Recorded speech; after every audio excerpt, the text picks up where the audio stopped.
Bem-vindos de volta aqui com o programa Segredos da Físio. Hoje a gente vai falar sobre maratona aquática. Cara aqui, nadador do Leme ao Pontal. Se liga, vocês vão se ligar nessa história já já. Solta a vinheta aí.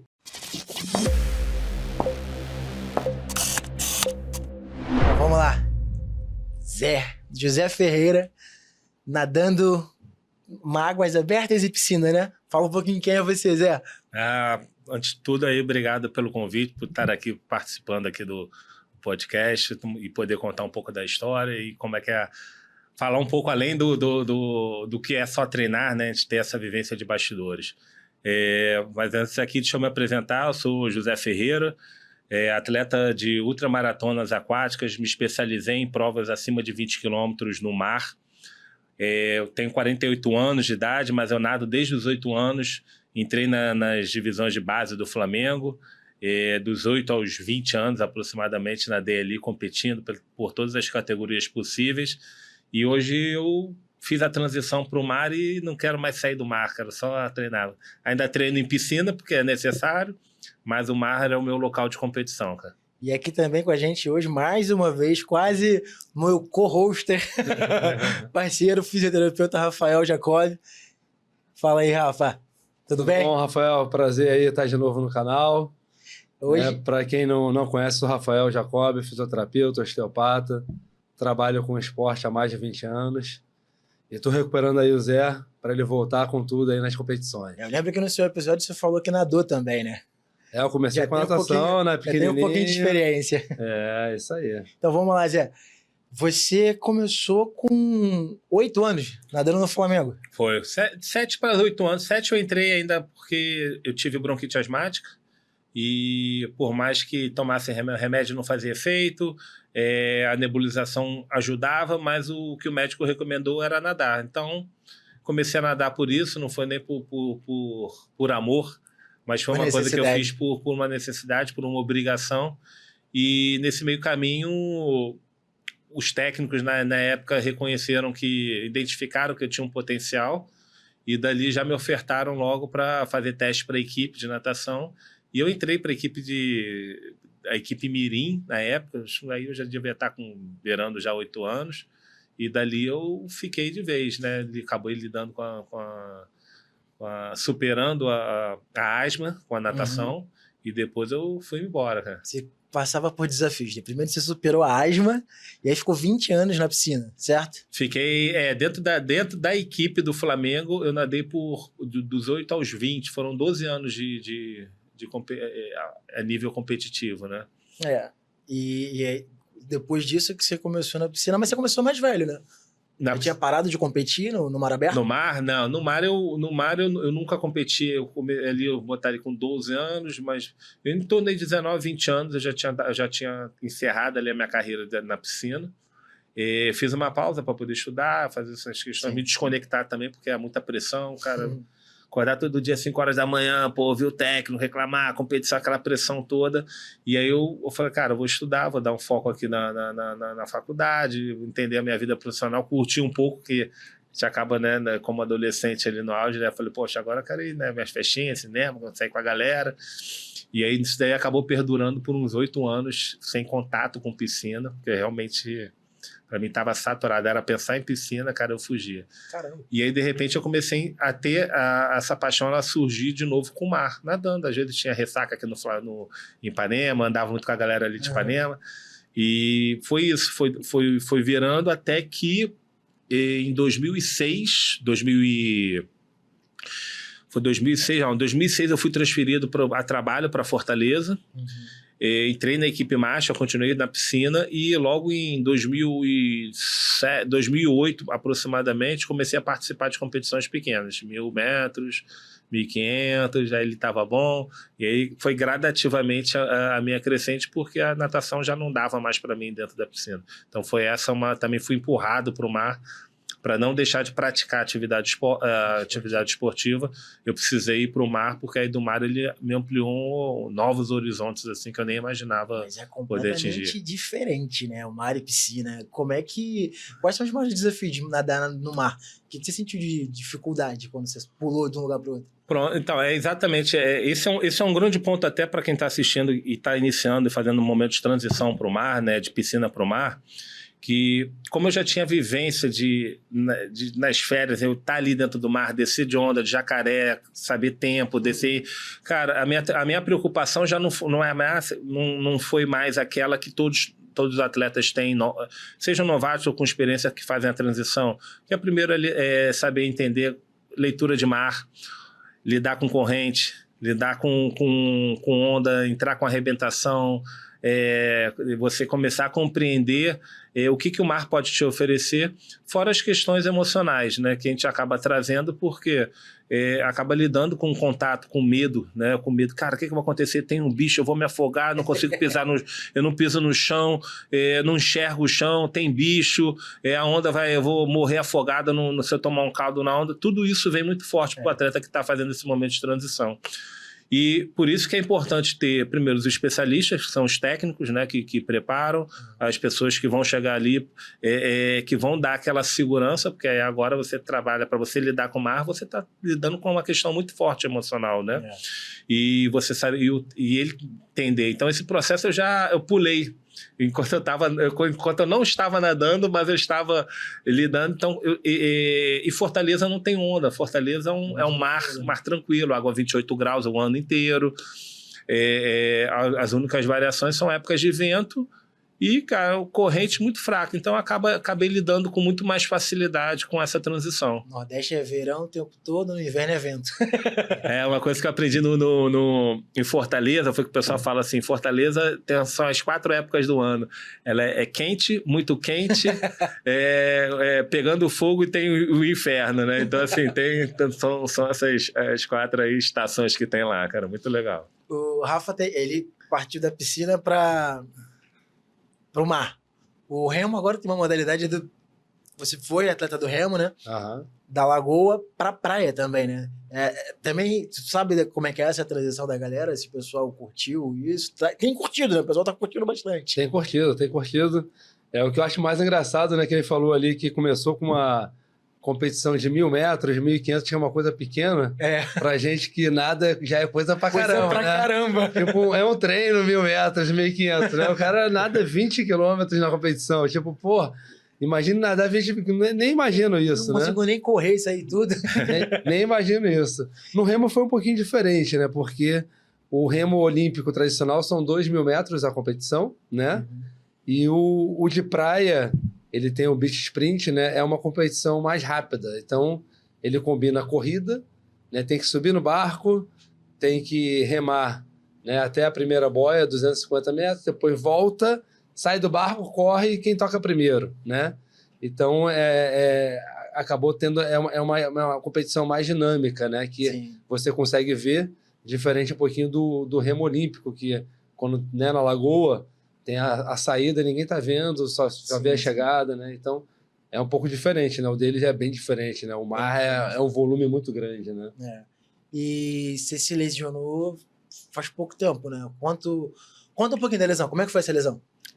Então, essa lesão, eu acho que isso daí já sempre foi uma grande preocupação de todo atleta, e da natação principalmente, que a gente faz muito movimento repetitivo, né? Eu sempre procurei cuidar o máximo possível, porque até entendendo que também tem uma idade que cada vez a gente não a cabeça vai ficando, parece que a gente vai envelhecendo, mas a cabeça vai ficando mais jovem e o corpo vai no... Então, com essa questão do mar, eu já entendi que eu sobrecarrego o meu corpo. Anualmente, eu sobrecarrego de uma forma brutal. E essa questão da lesão, ela já veio... Eu tive um primeiro episódio em 2017, mais ou menos. 2017, quando eu descobri que eu tinha uma ruptura já aqui aí o Rafael vai explicar melhor aí. Aqui no tendão, aqui já era 50%, e dali eu já não podia mais fazer exercícios acima, né, com peso acima. Então, eu já vinha lidando com isso e toda hora me preocupando. Uma coisa eu resolvi ali na hora, fortalecimento, fisioterapia, foi seguindo, eu continuando, fui empurrando, ano após ano.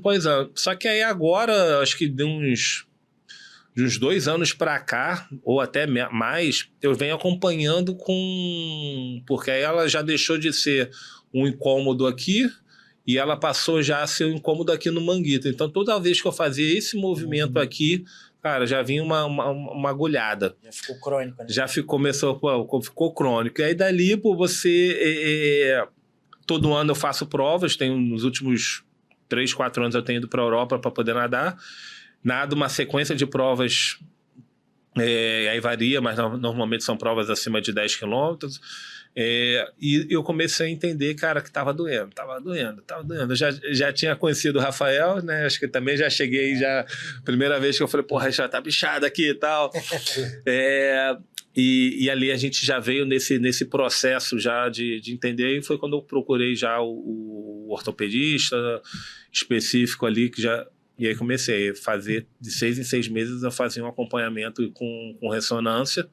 Ele, não, cara, continua fortalecendo, vai seguindo, vai fortalecendo que dá, tudo mais tal. Eu te aviso na hora que não der. E aí a gente vai, né, a gente acaba falando um pouquinho mais à frente, mas foi em 2023, quando eu nadei lá na Espanha, peguei um mar que virou no meio do caminho, e dali exigiu demais do corpo. Quando eu saí daquele mar ali, eu já entendi que eu já tinha startado alguma coisa mais séria, né? Uhum. Então voltei ao Brasil, fiz de novo ali o acompanhamento. Ele, não, cara, vamos esperar, tal. Só que para mim ali foi muito duro, porque eu voltei em agosto, eu fiquei até o final do ano, às vezes sem conseguir fazer muita movimentação. Eu só fui no médico, fui nele, depois eu só tive efetivamente começar a olhar em janeiro. Então, nesse processo, cara, tem coisas que eu não conseguia levantar o braço nem fazer essa rotação que doía pra caramba, cara. Eu falei, nadar, cara... né? E nadar nem pensar, cara. Caraca. Eu só levantar o braço aqui e fazer essa rotação aqui, cara, pra mim era penoso. E aí eu entendi que tal. Eu falei, doutor, vamos operar agora ou não? Ele, não, peraí, cara, deixa eu ver. Quando saiu a ressonância, ele, sinal amarelo ano passado. Ele falou, sinal amarelo, cara, tu já tá aí Eu falei, doutor, mas agora não dá, eu já tô com a viagem pra Irlanda pra nadar, e eu tenho outras provas, e aí não dá pra fazer. Ele, cara, é o seguinte, você vai fazer e tal, agora você fica atento, porque, cara, pode acontecer alguma coisa. Então, assim, eu fui consciente. Sim. E tudo que eu faço, eu procuro fazer com muita excelência, dedicar o máximo possível, e respeito meus limites. A hora que não der, cara, eu vou falar, cara, não deu, azar, faz parte. E quando cheguei lá na Irlanda, cara, a primeira prova que eu nadei, no meio do mar, assim, aquele mar frio do cacete, cara, dei 5 braçadas sem força, bicho. Caraca, aí estourou. Ali eu fiquei com medo, bicho, porque eu falei, cara, eu perdi a força no braço, tô rodando, mas ele não vem força. Aí, de repente, o bicho voltou. Aí eu continuei nadando, aí fiz todo o processo, fiz toda a temporada. Só que quando eu saí desse dia da prova, já passei a mensagem, doutor, manda a autorização aqui da ressonância. Final de julho eu tô chegando, manda a ressonância, vê o que eu preciso já adiantar aqui para fazer. Vamos fazer. Aí já vim consciente que, cara, aí a minha cabeça virou, porque quando eu saí, eu falei, eu vou voltar, vou dar um mês ali mais ou menos para descansar, entrar no processo de autorização de plano, cirurgia, tudo mais, isso daí em agosto. Então, se eu opero em setembro, aí eu tenho uma parte de setembro, outubro, novembro, tenho dezembro aí para ficar relaxado e aí começar uma nova temporada já em janeiro, já quero final de dezembro, já tá. Então, a minha cabeça já começou a virar, já preocupado já no ano seguinte, em 2025, cara, quando é que eu iria voltar a nadar? Então, assim, foi assim que um resumo assim da situação dessa lesão, cara. Então, você chegou a operar uma lesão de manguito, né? Como é que é o prognóstico para uma lesão de manguito, para uma cirurgia de manguito, né? Sim. Então, para o pessoal entender, né, mais ou menos o que aconteceu com ele, né, de uma maneira mais informal, ali no ombro a gente tem um osso, né, que ali a clavícula que tem um acrome, tem a cabeça do húmero, né, e entre um osso e outro tem um músculo chamado supraespinhoso, né, e quando ele levanta o braço, né, o movimento da natação é um movimento muito repetitivo, que ele vai executando esse movimento, acaba tendo um impacto ali, né, de um osso contra o outro, e ele leva o tendão ali contra o osso, né, e como ele falou, já estava com uma ruptura parcial ali de 50%, imagine o volume de, né, treinamento dele, né, se ele compete ali 10, 20 quilômetros, ele por semana ele vai nadar um volume muito grande, né, então imagine ali cada braçada né? Que ele vai dando e tá dando aquele impacto, até que não deu mais, né? E aí essa cirurgia ele tenta, né, reconstruir aquele tendão. Na hora da cirurgia, o médico viu também que o tendão do bíceps, que era um outro tendão, estava ruim, né? Acabou fazendo a intervenção também, né? Tanto no supraespinhoso como no bíceps ali. E aí começa o trabalho da fisioterapia, né? Só que o Zé é um atleta de alto rendimento, então já fica ansioso, né? Quando que eu volto, né? É diferente de uma pessoa que né? Não é um atleta. Esse cara ali, ele vai ser, né? Vai ter uma vida normal depois, mas não tem aquela ansiedade. Será que eu volto a competir a nível, né? Internacional ou não? Cria aquela expectativa toda, né? Então a gente foi seguindo aqueles passo a passos, né? Primeiro momento é tentar combater o processo inflamatório, a parte de dor, né? Segundo momento é restaurar o arco de movimento, aquela amplitude de movimento, né? Conforme vai passando ali as semanas, a gente consegue ir evoluindo um pouquinho, né? Depois vem a parte do fortalecimento muscular, lá no final, né? A gente está agora numa etapa final, né? Que ele já vai competir agora, né? No meio do ano. E a gente já está usando muito o gesto esportivo dele, né? Então a gente vai aonde que ele vai usar muito, né? Aquele movimento. Aí tem que ter uma relação direta com o atleta ali, né? Onde que a gente está muito agora no que está te incomodando, qual é a parte da nadada e qual a amplitude de movimento. Então ele tem uma amplitude ali no meio, por volta de 90 graus ali. Na hora que ele estica o braço ali, que ele sente uma insegurança e um certo bloqueio. A gente está tentando agora trabalhar naquela dificuldade, tanto para ganhar o arco de movimento, para melhorar a mobilidade dele, como para fortalecer aquela musculatura específica naquele ângulo ali. Então é um trabalho agora bem específico naquele ângulo. Bem direcionado. Né? Bem direcionado para tentar ele voltar e, né, completar a prova. Só que ele já tá ficando ansioso aí. Então, o objetivo era só completar a prova. Agora o cara já tá... Que deu asas. Como é que foi pra você quando o médico falou assim, vamos operar e o teu tempo de recuperação é... Quanto tempo que ele te deu de recuperação? Que ele falou que o normal é esse. Cara, assim, aí é um fato bem interessante assim, para a galera, né? Eu acho que cada vez mais também o atleta ou a pessoa que operar ter primeiro se informar da cirurgia, do procedimento que ele está fazendo, para depois, às vezes, não cobrar indevidamente. Então, com uma conversa que eu tive muito franca com o ortopedista, né, o doutor Marcelo, e ele pegou assim, não, cara, é o seguinte, você vai ficar 2 meses sem mover nada, bicho. 2 meses você não vai, cara, nem pensa, não tem condições. Agora, a gente vai poder fazer alguns exercícios. Então, ele foi liberando alguns exercícios que eu fui fazendo. E aí, aquela história, como eu falo, a ansiedade ali de querer mexer. Peraí, deixa eu tirar aqui. Aí, tirava assim um pouquinho. Cara, aí eu vi estrela, eu falei, não, realmente. Aí acho que já tinha um mês, eu já tava, focado aqui, qual o movimento que eu ganhasse. Se eu ganhasse... fizesse um movimento menor, eu falei, putz, cara, já tá bom. Já tô aqui, na cabeça, isso é coisa positiva, né? Porque eu conversei antes com 5 atletas que fizeram cirurgia no ombro. Era isso aqui. Cada um veio com uma história. Lógico que aí eu fui entendendo que cada um tem um processo de recuperação, o corpo... Só que para mim, ali, eu vi, foi bom que me alertou, mas ao mesmo tempo eu olhei e falei, cara, será que não vou voltar? Nesse tempo, será que eu não posso perder mais um ano sem me recuperando daqui? Aí a minha cabeça, eu falei, cara, eu vou me isolar disso daqui, eu vou entender. O médico falou 2 meses, então eu vou fazer esses 2 meses da mais perfeita hora. O que é para fazer? É gelo? Cara, eu fazia gelo. Né? Eu botava ali a medicação. Posso fazer esse exercício quantas vezes ao dia? Cara, não, pode fazer. Para quando ele me liberou para poder ir pro Rafael... Aí eu falei, agora tá com o Rafael, bicho. Aí eu falei, Rafael, você agora é o pai da criança. Caraca. Aí eu falei, mas é importante esse contexto que ele falou, cara, 2 meses sem fazer nada. Aí a partir do movimento você vai começar a ganhar 3, 4 meses, aí eu acho que você já começa a ter... Aí É o fisioterapeuta que vai me botar ali. Botou tipo 5 meses, 6 meses. Ele não botou um prazo, porque assim, da cirurgia dele, sabe que com 2 meses ali o negócio. Aí eu faço todo o acompanhamento. Quando eu voltei lá, eu acho que já com 3 meses, foi com 3 ou 4 meses lá, já tinha feito outra ressonância, já tinha dado ali, não, cara, o processo aqui tá tudo tranquilo. E eu sentia mais o braço, né, aqui junto, eu falei, cara, aí eu comecei a ver, cara, como o direito tá ruim, porque o direito tá solto pra caramba, e realmente na cirurgia, na ressonância, quando apontou, o direito tá pior, mas aí aí eu fui conhecendo o acrônio, né, aí tem ali o negócio, no meu corpo, ele é maior, então ele não roça. Acrônio tipo Bigliani, tá certo? É, isso aí. Que é uma curvatura maior.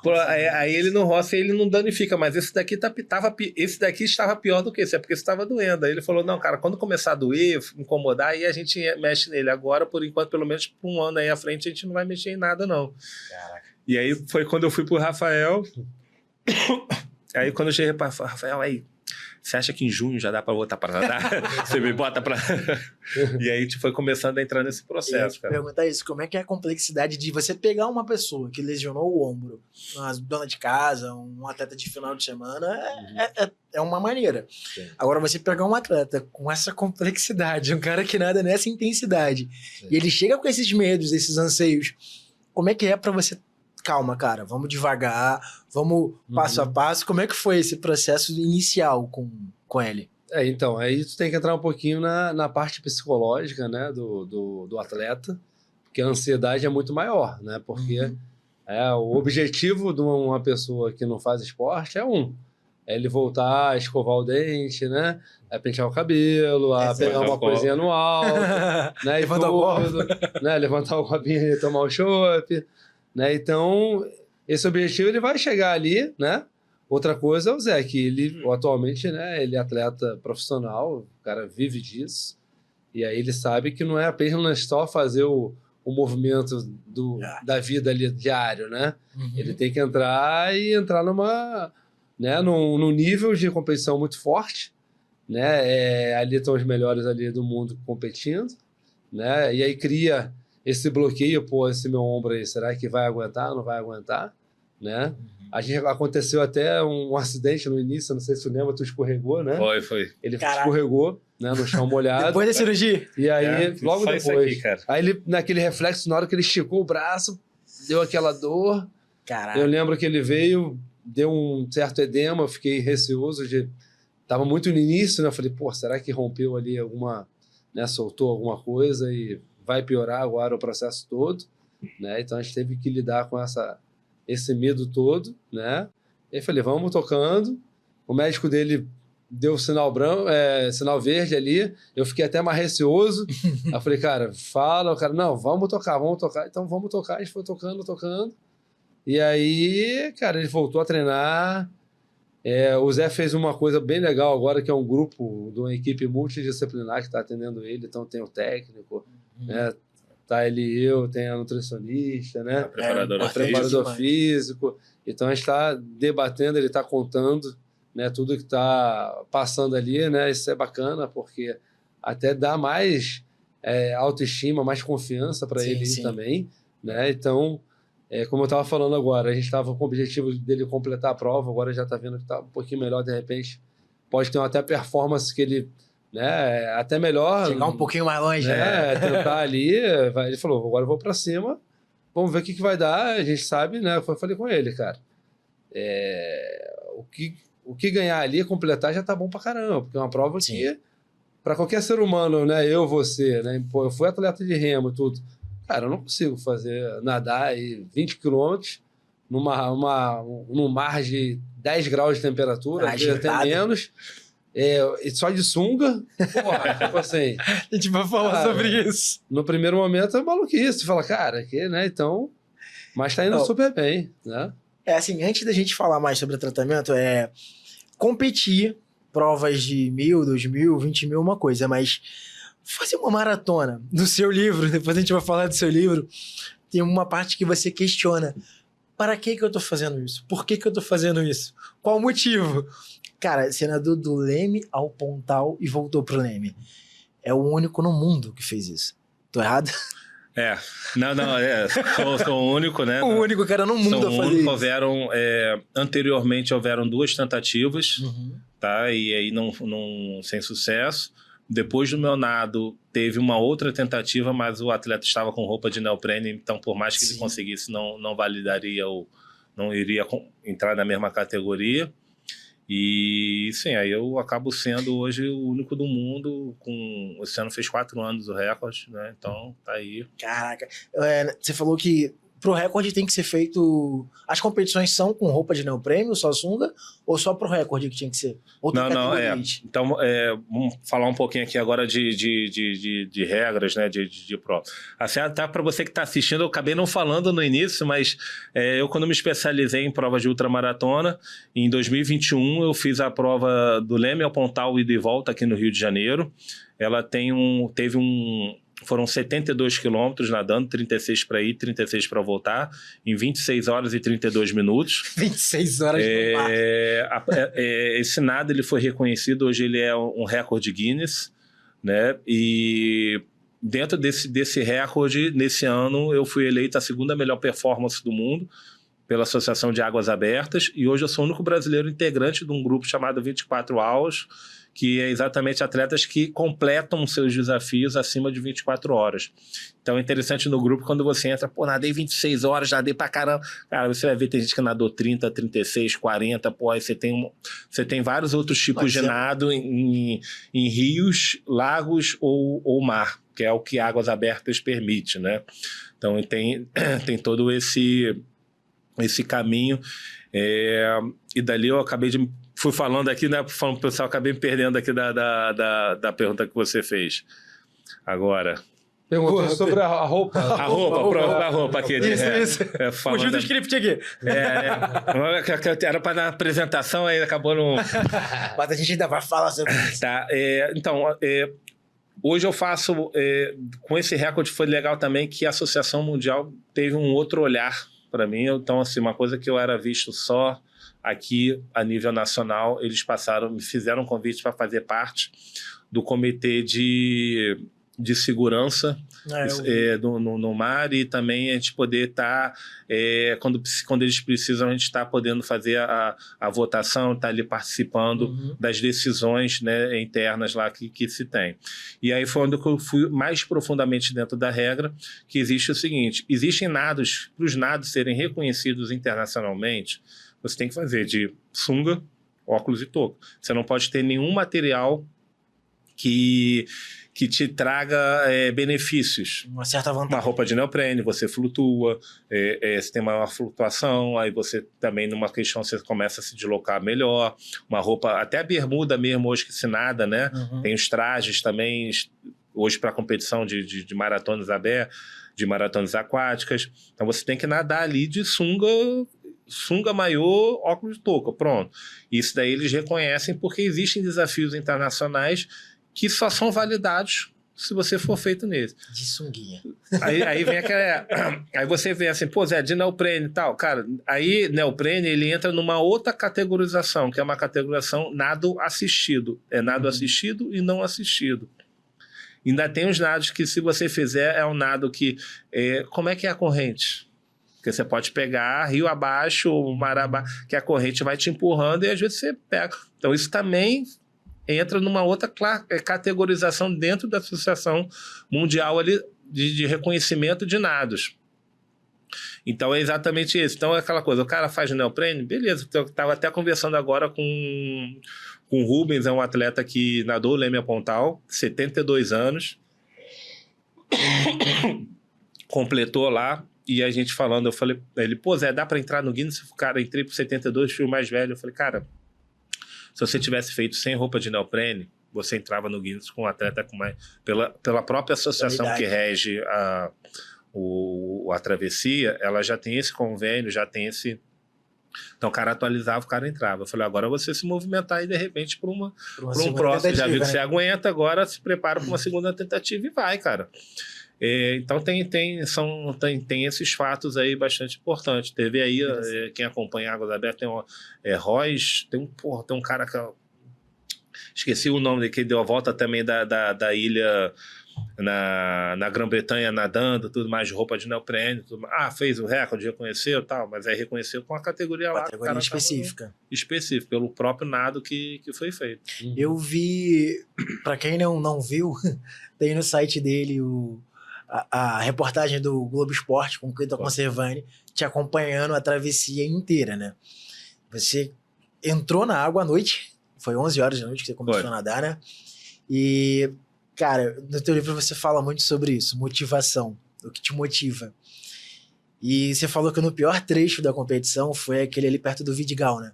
Que ele tem muita corrente, certo? É, ali é uma área que já começa a tumultuar. E ali eu vou te falar que eu me emocionei quando você parou pra falar com a sua filha. Ah, sério. Ela é a sua motivação?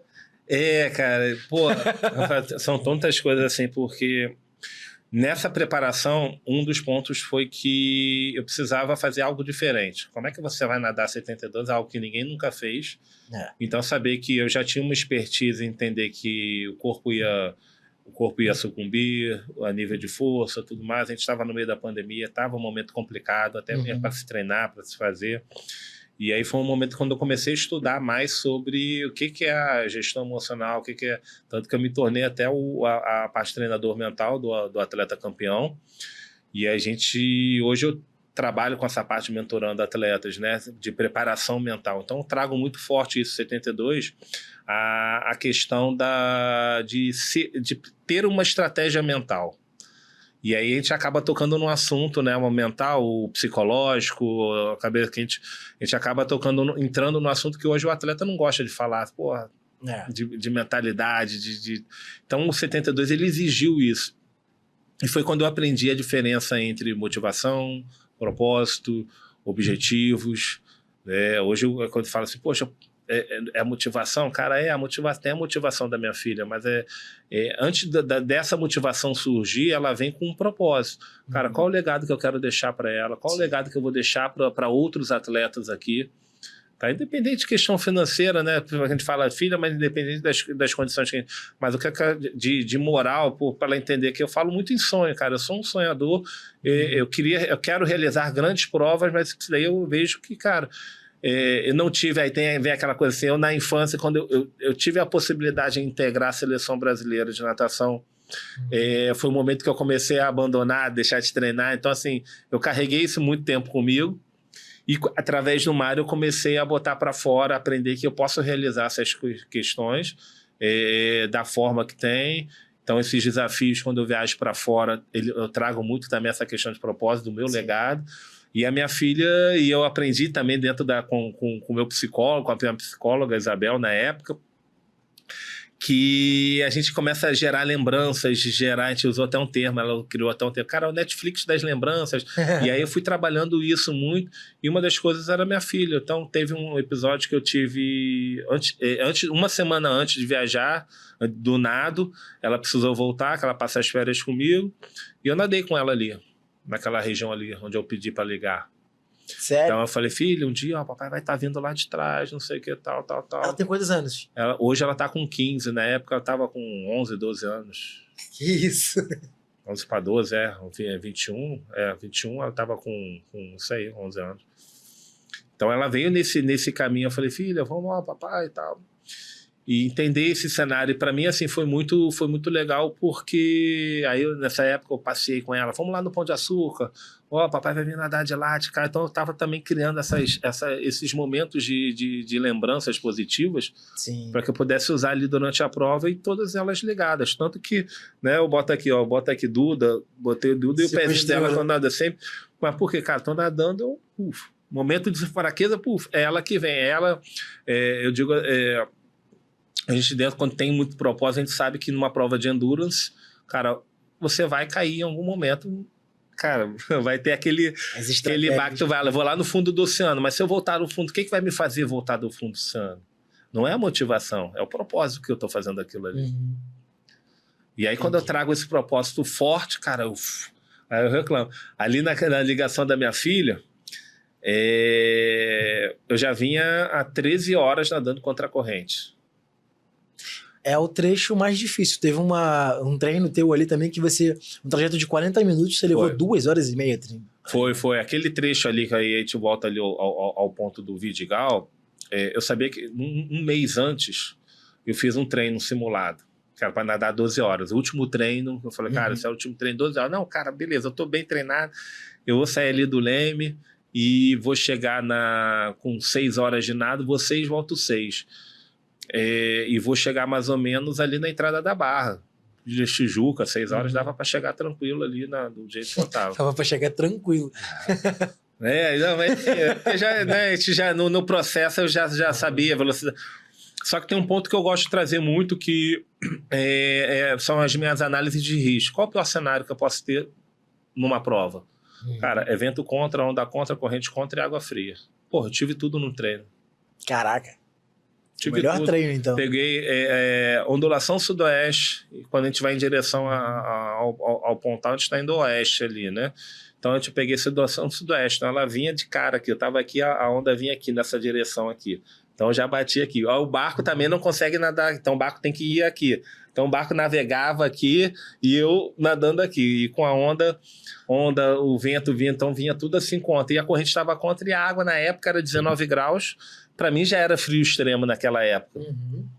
Porque eu tinha acabado de voltar de Fortaleza, né? Então caí de 28, né? Eu caí para 19. Aí eu falei, não, cara, eu vou. Aí eu acelerava.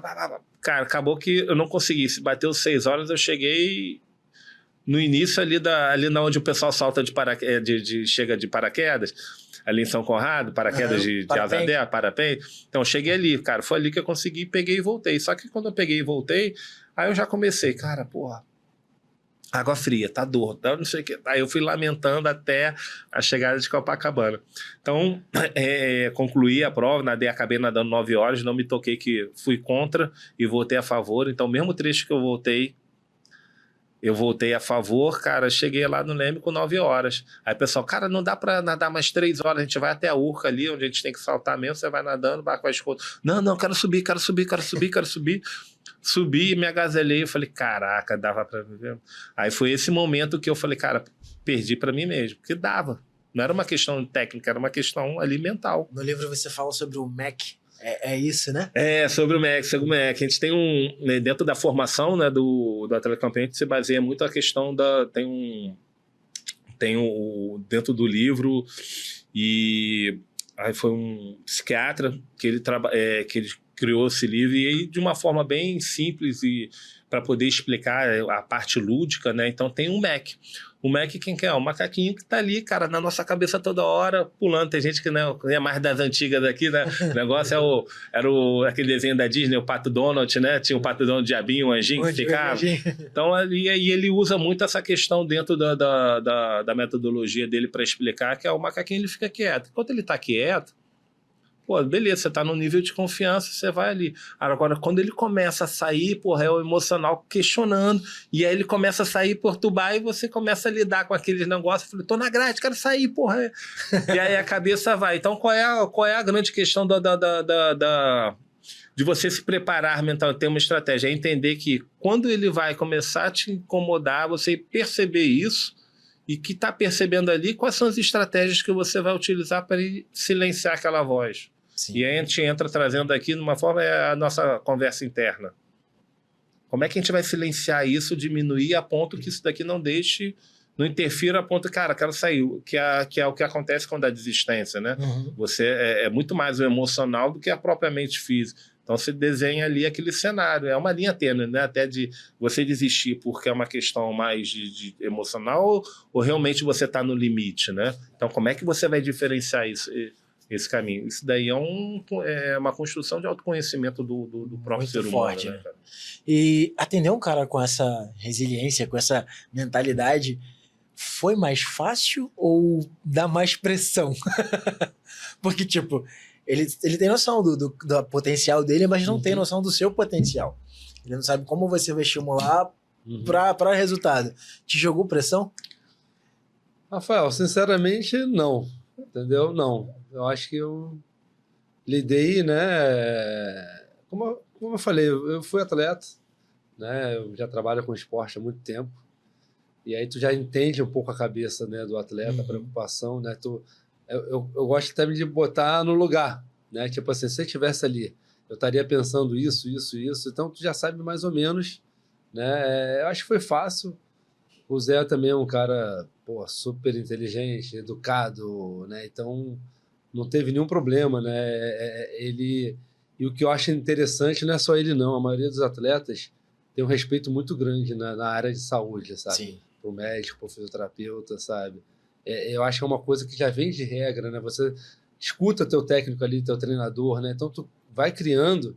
Então, uma educação, uma disciplina que eu acho que é até mais fácil, vou te falar, é mais fácil até atender um atleta do que, às vezes, uma pessoa normal que ele não tenha tanta aquela disciplina do atleta, entendeu? Sim, sim. No livro você fala também sobre SPE. SPE. Sonho, planeje e execute. Planeje e execute, cara. Você utilizou essa técnica o tempo todo no treinamento, na travessia, na físio. Foi no mesmo embalo? Pronto, eu vou te dizer assim, o 72, cara, ele me gerou muito mais, e até hoje eu trago aprendizados dele, e é exatamente assim, o que eu fiz nessa construção para poder nadar o 72 de forma estratégica alimentar, que eu acabava me alimentando no mar, de preparação física, durante o nado, quais são os exercícios que eu fazia para poder fazer a liberação do meu lombar, porque nesse caminho, todo desafio, eu sempre tenho uma dor que eu anexo. Pô, tem a prova da tal, cara, a batalha de... Não, essa prova eu lembro, cara, que desse ano eu tava com uma dor aqui, então eu precisei trabalhar. Então, cada vez mais, como o Rafael mencionou, o atleta que se dispõe a aprender qual é a dor que ele precisa superar, ele vai estudar aquilo ali, vai ter os profissionais multidisciplinares que vão fazer aquilo ali, cara. Vão falar, aí de vez em quando eu venho com uns termos aqui, sabe, me explica isso daqui, o que é isso aqui, cara? Me mostra, ó, achei isso aqui no TikTok, no Instagram, dá para fazer isso aqui? Então eu venho procurando para entender, porque até um determinado momento eu estou recuperando, e aí eu venho aprendendo com eles, né?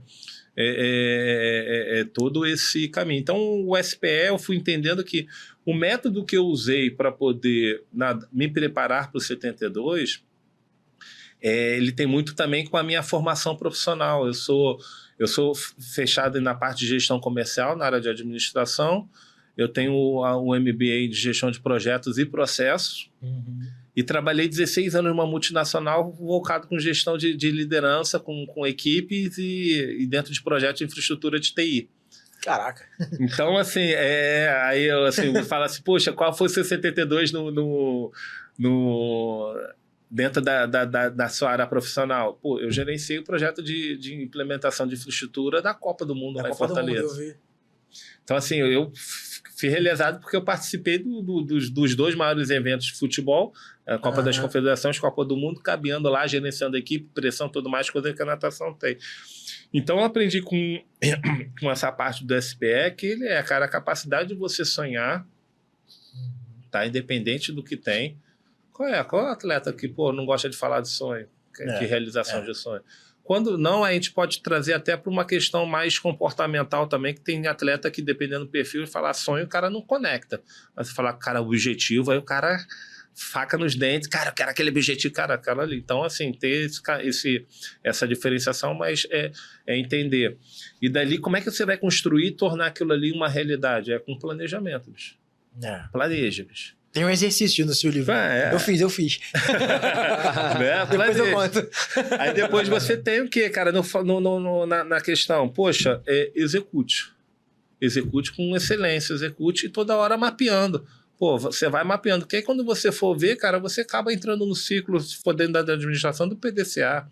80% do sucesso de um projeto está no tempo que você dedica ao planejamento. Sim. E o resto, quando você vai para a execução, cara... você faz de olho fechado, porque você sabe que você planejou tudo direitinho e saber que não vai acontecer 100% do que você programou, cara. Sempre foge um pouquinho. Não dá, a perfeição é muito difícil acontecer, cara. No caso, você planejou um tratamento e de repente ele sofreu uma queda no meio do processo. Dá aquele medinho na barriga, né? Dá aquele friozinho na barriga. Cara. Verdade. Você, com relação à travessia, você se preparou fazendo outras travessias, né? No mundo inteiro.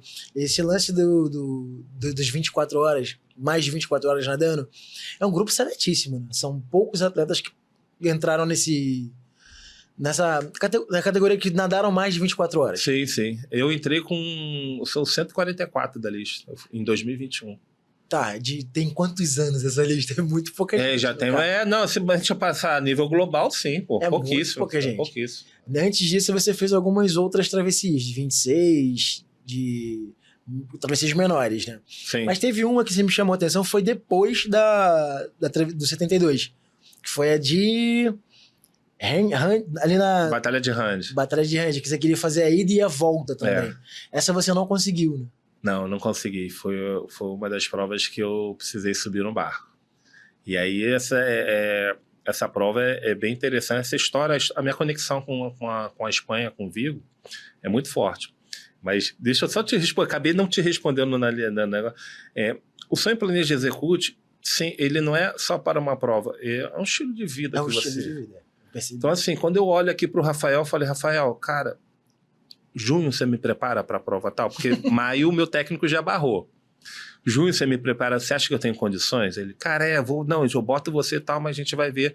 E dali eu tracei ele, cara, o que eu preciso fazer aqui para toda semana eu estar melhor aqui com o Rafael? Cara, eu perturbar, posso fazer isso. Quando eu não conseguir aí, poxa, cara, eu vou fazer esse exercício em casa. Então, cara, é um planejamento de como é que eu vou fazer no meu dia a dia, voltado só para isso, cara.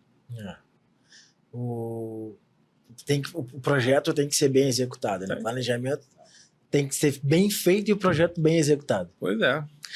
E voltando aqui à Batalha de Hand. Em 2019, eu tive minha primeira oportunidade de nadar fora, que foi quando conheci Vigo, conheci essa prova.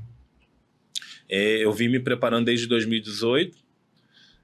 Mandei currículo, fui aprovado, e aí eu falei, cara, como é que eu vou viajar para a Europa?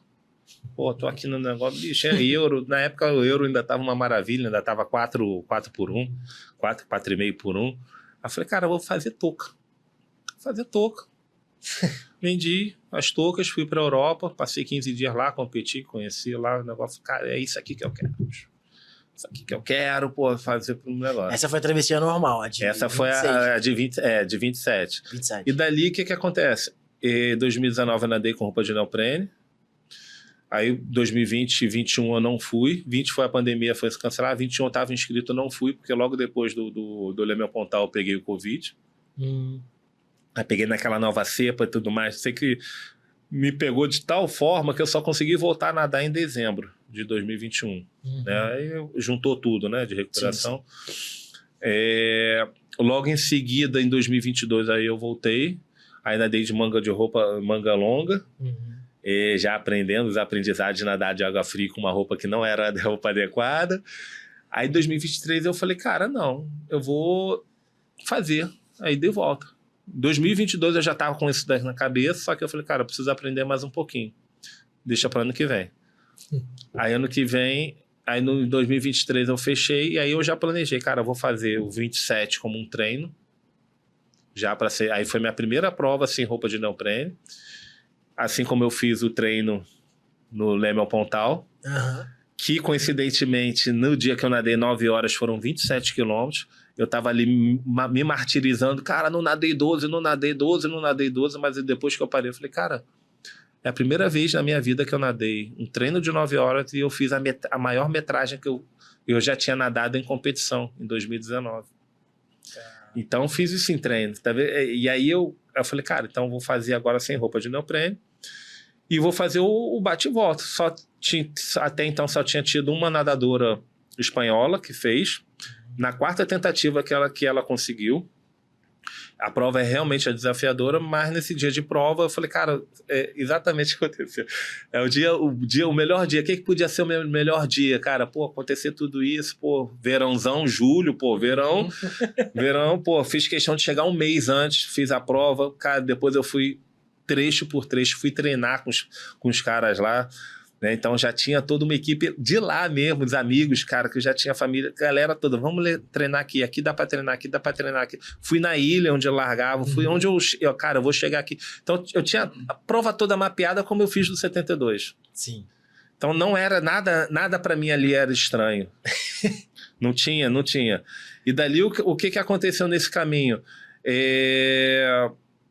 O dia tava perfeito, até metade da prova, entrou uma frente fria, uma mudança de tempo, o mar virou com 13 quilômetros, ainda faltavam 14 para poder chegar na... Só que aí quando a gente nada ali num braço de mar, e ali no braço de mar, o que acontece? A gente nada entre... Eles têm ali em Vigo, eles têm criadores de marisco, né? Que eles chamam de bateia.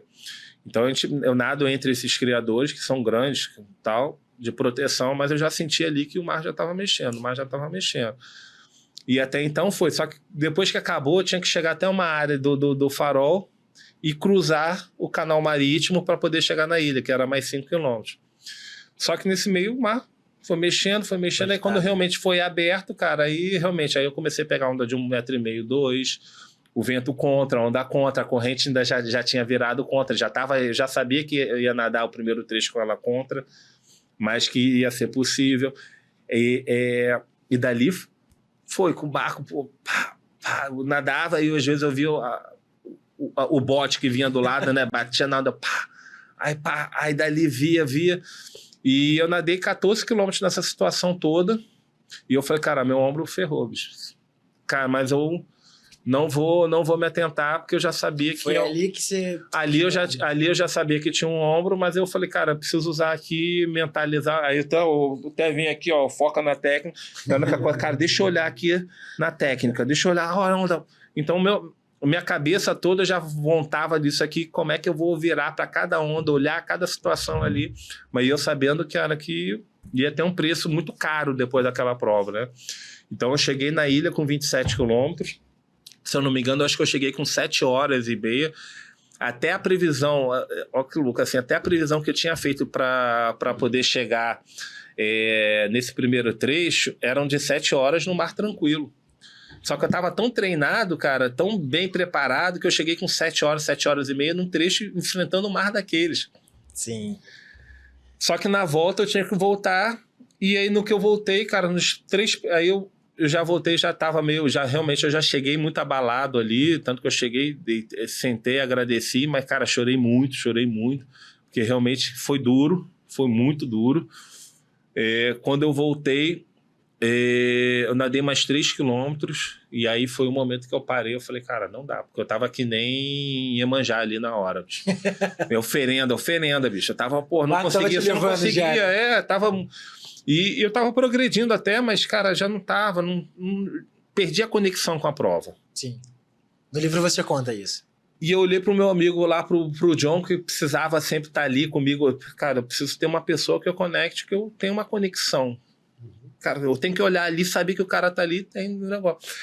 E dali o cara, o John, na hora, quando eu cheguei na ilha, ele precisou cair na água para levar minha comida, para comer. Então, quando ele voltou, depois que eu soube que ele demorou, porque a água estava 15 graus. Eu não percebi que a água estava 15 graus. Caraca. 15, 16 graus. Então ele estava lá aquecendo, e era o tempo só do barco, né? E não conseguia chegar na lancha, né? O bote na lancha por causa da ondulação toda. Então não tinha como trocar uma pessoa de imediato ali naquela hora. Eu tinha que só ficar com o barqueiro. Cara, eu olhei, porra, não vai dar. Olhei, não dava. Aí o cara, que foi, José? Que passa? Eu falei, cara, não consigo, não dá.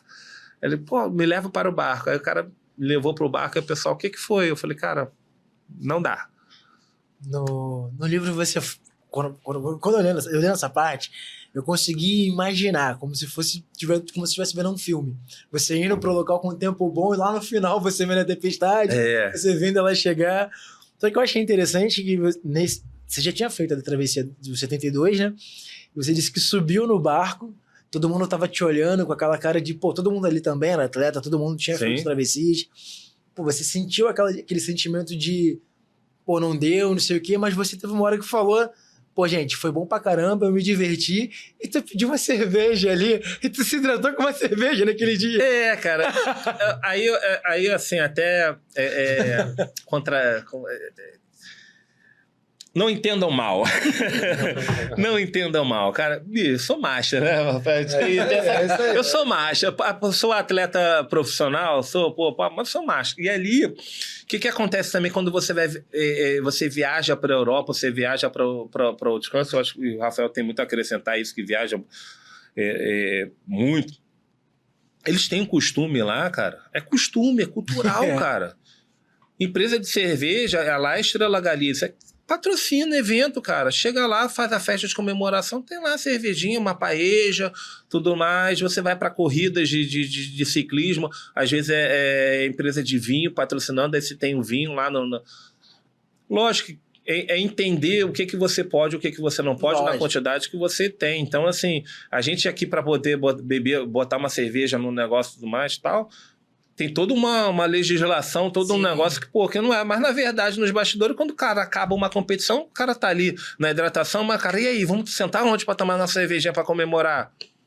Esse é o final. Então, assim, nesse caminho aí é engraçado lá, como é costume, que eu cheguei lá pro Ramon, eu fiquei pessoal, isso. Pô, o que tem e tal? O que a gente pode fazer? Eu falei, cara, tivemos Estrela Galícia, agora eu tomava numa... O incidente já tinha saído da área toda tumultuada, o barco já estava brigado, já estava trocado, já estava no final ali de tudo.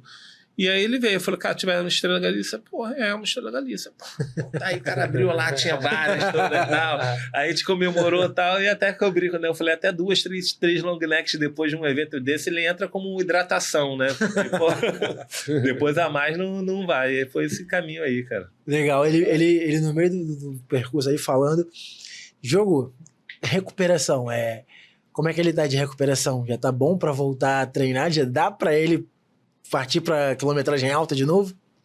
Então, ele já tá fazendo uma quilometragem alta, né? Já tá certo, ele vai competir, né? E a expectativa tá boa, né? Tá até melhor do que a gente imaginava, né? Como eu até falei, aquela, né, de só competir, agora já tá tentando ter um resultado melhor do que o esperado, né? Uhum. E acho que ele tá pronto agora. E a cabeça aí, ele já deu uma aula pra gente. Já deu uma aula. Né, esse tempo falando aí, essa superação toda, sabe? Né, esse foco. Né? É engraçado mesmo que, né, agora eu tô começando a entender, porque eu vejo realmente ele, né, no tratamento, ele querendo ali, né, toda semana já marcando comigo. Aí eu calmo, ele já ali, agora eu entendi porque ele gosta de fazer esse planejamento todo. Né? Então, acho que foi uma aula pra gente, né? Foi uma aula. Quadro novo, pergunta da galera. Você já até respondeu algumas coisas aqui, tá? A galera me perguntou algumas coisas sobre como é nadar no mar. Uma das perguntas foi a transição da piscina para o mar. Sim. Você acabou comentando. A questão, as pessoas têm questões de segurança. Como é que é o medo de nadar? Se tem algum perigo, se tem algum risco? Como é que é esse lance da insegurança para nadar? Para chegar pro mar? Cara, pronto, aí você que tá em segurança, o primeiro passo que você tem é adquirir o livro ali, Além do Mar. Fazer a propaganda ali, ó. Quem for cliente aí do Rafael, já tá lá em Ipanema, lá no Flamengo, na clínica lá disponível. Qualquer coisa, me procura aqui no José Ferreira MA, meu Instagram. Tem lá o link do livro. Mas é entender, né? O que te traz, o que te gera esse medo? Porque é uma questão mais emocional. Você vai se preparar tecnicamente e vai ter o profissional, cara, que vai chegar lá, o técnico não vai te botar no mar, entra aí, nada e se vira. Não, ele vai entender o seu nível dentro do mar, dentro do seu nível vai falar, não, você está iniciando, então você vai nadar tem equipes ali em Copacabana que botam ali Uma outra pergunta que botaram aqui era de locais, né? De locais e equipamentos, se tem essa questão também. Assim, para quem está procurando assessoria, vai em Copacabana, ali do posto 6 ao posto 5, você vai lidar aí com pelo menos umas 14 a 15 assessorias.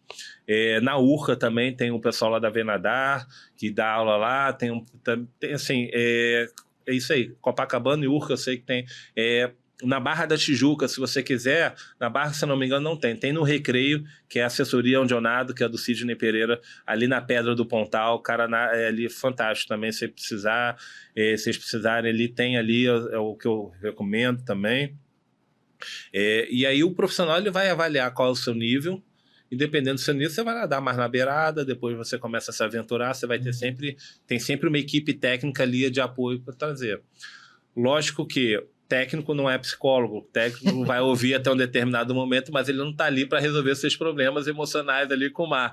Alguma coisa ele vai te trazer e o restante é você querer se confrontar. E aí lidar. Por isso que às vezes eu falo, então toma até cuidado, porque o pessoal vem falar, pô, Zé, cara, às vezes eu falo, né? Eu falo, pô, comecei a nadar com 1.000, 1.500. Cara, tem gente que tá aí no momento nadando 500 metros. O desafio da pessoa é entrar para competir 500 metros. Sim, legal. E vive uma questão toda emocional por detrás que não é mais uma questão de se ela consegue nadar ou não, é se ela acredita em nadar. Você falou também sobre os equipamentos. Eles me perguntaram aqui sobre equipamentos. Aí você me contou um negócio aqui que ano passado você foi fazer um treino específico para águas geladas, né? Isso. E que durante esse treinamento você treinou em casa com banheira de gelo. Exato. Ano passado eu tinha já estava na programação em 2020, passava 24, né? Em 2024 eu fazia o Canal do Norte, que é a travessia da Irlanda do Norte à Escócia. Então a gente tem e água lá de 12, 13 graus. Só que eu entendi que eu precisava de mais um tempo para poder entender como é que era nadar em água fria. Quais Muito são os frio. sintomas que eu iria ter com que aí eu convivo paralelamente no momento que eu entro numa água com hipotermia. Do momento que eu boto o pezinho ali dentro da água, a hipotermia ela tá vibrando ali. Chegando, né? Então, entender esse cenário, aí eu precisei adiar. Falei, cara, vou adiar e vou fazer um training camp que tem lá. Fiquei um mês, uma semana para poder fazer esse treino. E eu venho preparando o quê? Cara, como é que é preparar com água fria? Aí foi também um dos assuntos que eu trouxe com o Rafael. Cara, como é que é essa aí? Não é crioterapia? Tem a banheira de gelo. E a gente começou a conversar. E ele falou de protocolos e tudo mais. E eu entendi que no meu protocolo não é um protocolo só de recovery, né? Eu acabo trabalhando o quê? A parte toda de meditação, de mindfulness, que é o próprio trabalho do endurance, ele te conduz automaticamente a você entrar numa forma de mentalização da prova que é essa concentração pura. Caraca. Então, eu entendi que fui treinando ali até um ponto que eu ficava 30 minutos dentro da água entre 11 e 13 graus, praticando a respiração. E aí, dessa respiração, eu abaixava o meu batimento cardíaco. E ali eu conseguia mentalizar, perceber quando é que eu começava a me tremer, com quantos minutos eu começava a me tremer. Aí eu tinha minha garrafinha aqui com mate quente, um chocolate quente. Aí eu dava um gole, 2 goles e aguentava mais 15 minutos. Então tudo isso eu fui lidando para quê? Mandar pro sinal pro corpo, ó, o frio é isso aqui. O frio é isso aqui. O frio é isso aqui. Para minimizar, não vou dizer assim, isso vai resolver o seu problema, não. Ele vai minimizar.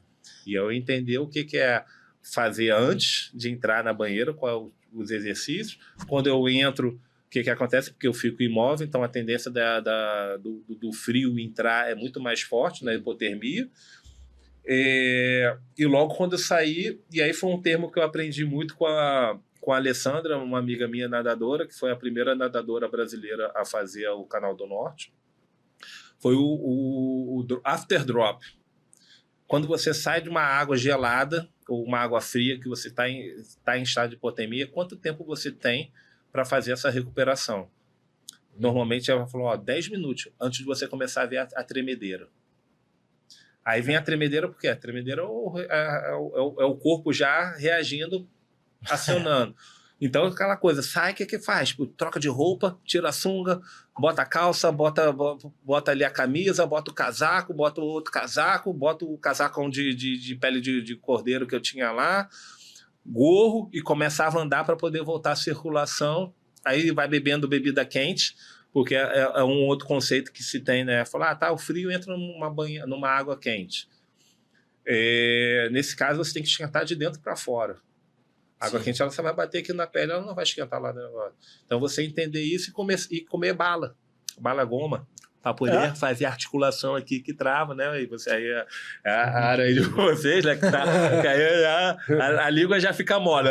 Mas aí você já fica aí nesse processo. Aí eu fui entender que, eu tenho, com 8 minutos, eu já começava a entrar nesse estado de tremedeira e ficar. E veio que é muito forte também, uma coisa que eu aprendi lá, que eu vi, foi a euforia. Eu comecei a ficar muito eufórico. Caramba, consegui!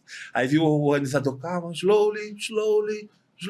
Aí Aí eu baixava, ok. Sim. Isso também são fases de um processo aí. Só mais uma. Existe algum local que você não possa nadar? Tem algum tipo de autorização específica? Ou tu pode cair na água e sair nadando? Tipo, sei lá, eu não tenho essa experiência, mas vai que eu sou maluco e resolvo cair no mar pra nadar. Existe algum trecho que é proibido? Tem algum tipo de autorização? Tem que dar algum aviso para corpo de bombeiro, sei lá? Isso aí a gente a regra para as melhores práticas, né, de segurança que você tem. Então, assim, você vai nadar em alto mar, ou seja afastado aí, você vê, com o leme apontar, a gente nada na orla de 2 km a 3 km afastado ali do negócio. Mas eu acho que dentro das regras ali da Marinha, aquilo ali ainda não é alto mar, mas você tem que ter qual é a segurança? Tem um barco, alguém te escoltando. Se não for um barco, um jet ski, alguém de prancha de stand-up ou de caiaque. Isso daí, pela segurança por outras... Não dá pro cara dar uma de maluco Não sozinho. dá pra de maluco sozinho.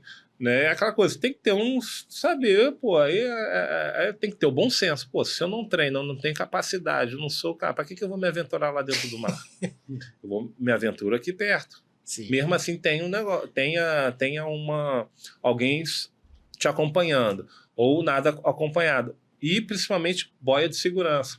Hoje em dia já se existem umas boias que você amarra, nada de boia, você bota, ela tem ela fica uma corda que fica 15 centímetros atrás e fica uma boia laranja. Essa boia laranja de 300 a 500 metros, qualquer embarcação vê lá dentro do mar. Então sabe que alguma coisa está ali. Então você praticar essa, entender melhor a situação, não vai se aventurar. Né? Tem aventureiro? Tem, cara. Não vou dizer que não. Não, cara, tem bastante. Você olha assim, cara, isso daí é inconsequente. Isso daí... Cara, em algum dado momento, alguma coisa dá. Cara, Rafa, então vamos lá, a gente tá terminando aqui o programa. Dica para quem vai começar a nadar e tentar fazer esse tipo de processo, para percursos mais longos, maratona aquática, maratona na pista, sobre fisioterapia, o que eles podem procurar? É interessante fazer um preparo na físio também? Eu acho que, em primeiro momento, é procurar um professor específico, né, dessa atividade, para ele entender a técnica certa da natação, né, no mar, que é diferente na piscina, né, saber o nível que ele está, né, ele seguir.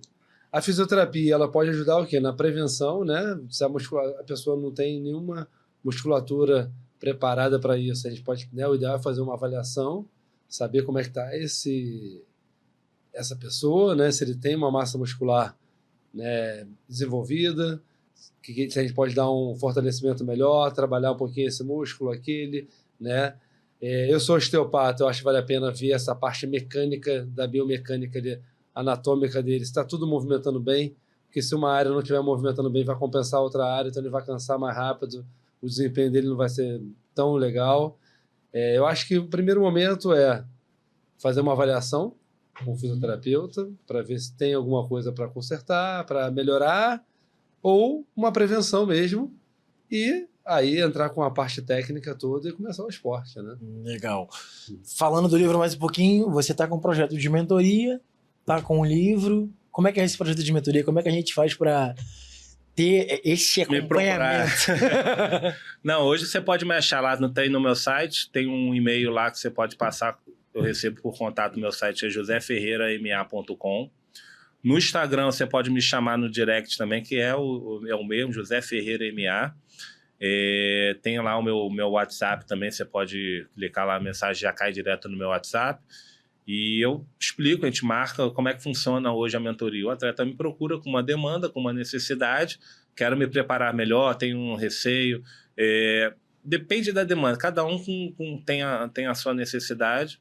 Eu marco um agendamento, a gente conversa meia hora, entender o cenário, eu explico como é que funciona.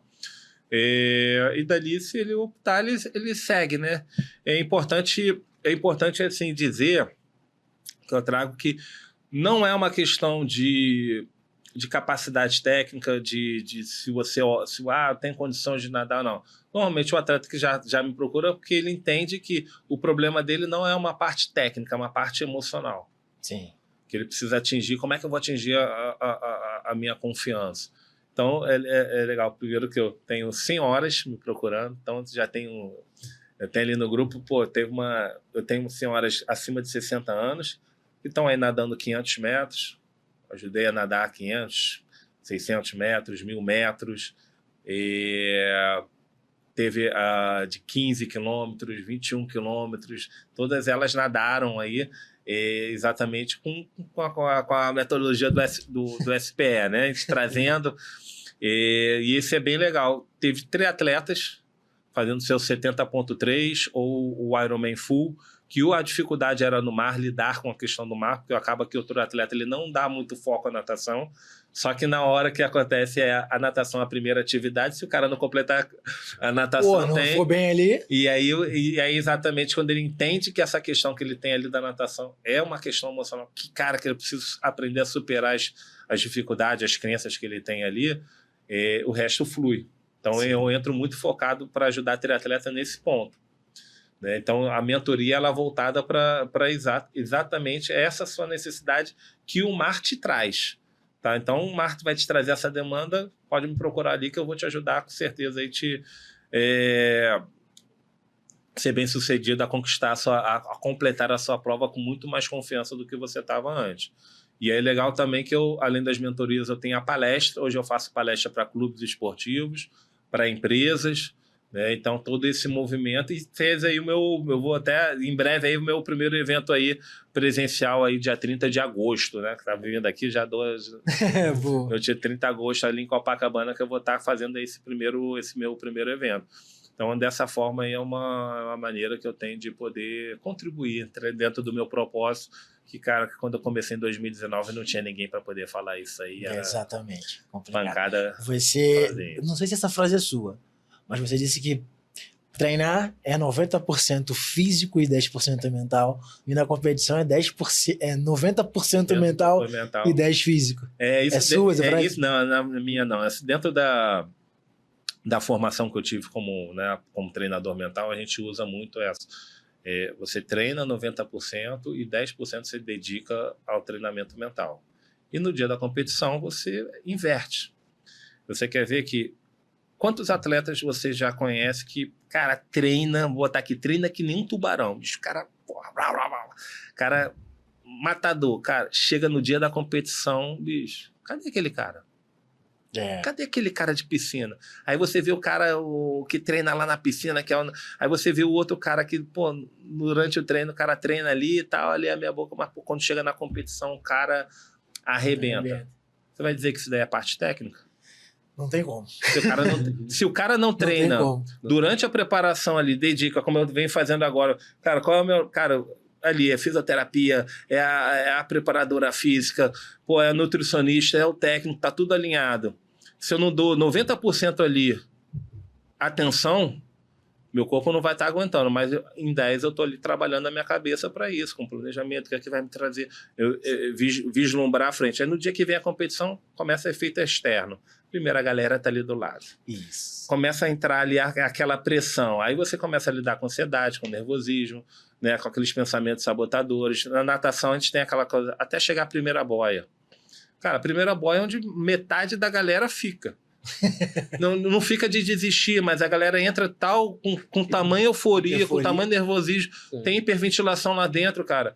Aí você vê a galera que vai se destacar, a galera que sai ali no oba-oba vai morrendo, vai ficando. Aí o pessoal de trás que sai, deixa para sair de trás com mais confiança ali. Ah, não, vou sair aqui fora do tumulto. Vai ultrapassando a galera antes da primeira boia. Então, da largada da primeira boia acontece o mundo. Acontece o mundo. A prova só começa da primeira boia em diante. Então você tem isso aqui. Que era isso aqui? É questão mental. Se você não treina durante o seu treino, se você não simula, se você não se conhece, se você não investe nisso, no dia da prova acabou, bicho. Sinistra, né? A gente que nem entra na prova, cara. Eu passei por uma situação parecida. Eu tava com problema de coluna, não tava mais correndo, não conseguia correr. Treinei pra corrida, e numa dessas corridas de circuitos, eu fazia um tempo na academia de 40 minutos, 5 quilômetros. Quando eu fui pra rua com aquela galera, todo mundo correndo, todo mundo gritando feliz, eu fiz em 28. Eu fui na euforia, mas eu tava treinado pra aquilo também. Eu consegui, isso foi bem legal. Mais uma coisa, Rafa, onde é que a gente te acha? Como é que a gente te encontra pra pessoal que tá querendo tratar ombro, coluna? É o cara. Bom. Então, eu trabalho junto com o Rafael nas 2 clínicas aí juntos, né? Uma em Ipanema, tá? Na RJ Fisioterapia Clínica, na Visconde de Pirajá, 595, sala 507. 507. Tem o Instagram nosso também, né? RJ Fisioterapia Clínica, com telefone, tudo de lá. E tem uma outra clínica dentro do Clube do Flamengo, na Arena de Beach Tênis, né? Que é uma área que pode entrar quem não é sócio, uma área privativa dentro do clube, que é a Jacob Lagosteira, na Fisioterapia, Recovery e Osteopatia. Tenho o prazer que o Rafael trabalha comigo nas 2 lá. Também tem o Instagram. E aí, será um prazer ver vocês lá também. Legal. Só uma coisa engraçada. Você falou de José Ferreira MA. Eu não tinha entendido, agora que eu percebi que é mar aberto. Maratonas aquáticas. Maratonas aquáticas, quase acertei. Quase acertei. Né? Era igual o RJ. O RJ Fisioterapia é Rio de Janeiro. Rio de Janeiro. Rafael Jacó. Não, mas esse aí de maratonas aquáticas. Na época que eu criei, né, esse caminho ali, eu falei, maratona aquática, porque botava água aberta, não ficava legal. Aí eu pensei em mar aberto agora. E o José Ferreira já estava o domínio ocupado lá também. Eu falei, então eu botei aqui de maratonas aquáticas. Que aí acabou pegando, eu fiquei com esse nome aí agora. Cara, valeu, foi um prazer enorme falar com vocês. Esqueci no detalhe. A gente vai sortear um livro. Vai, trouxe aí. Vamos sortear um livro para vocês. Depois vai ter a regrinha de como seguir, como ganhar esse livro. Só fica ligado aí no canal. Gente, foi um prazer falar com vocês, foi muito bom mesmo. Vou confessar que hoje, eu acho que esse vai ser um dos meus episódios preferidos. Que bom. Falou, Rafael. Obrigado. Valeu, gente. Até a próxima.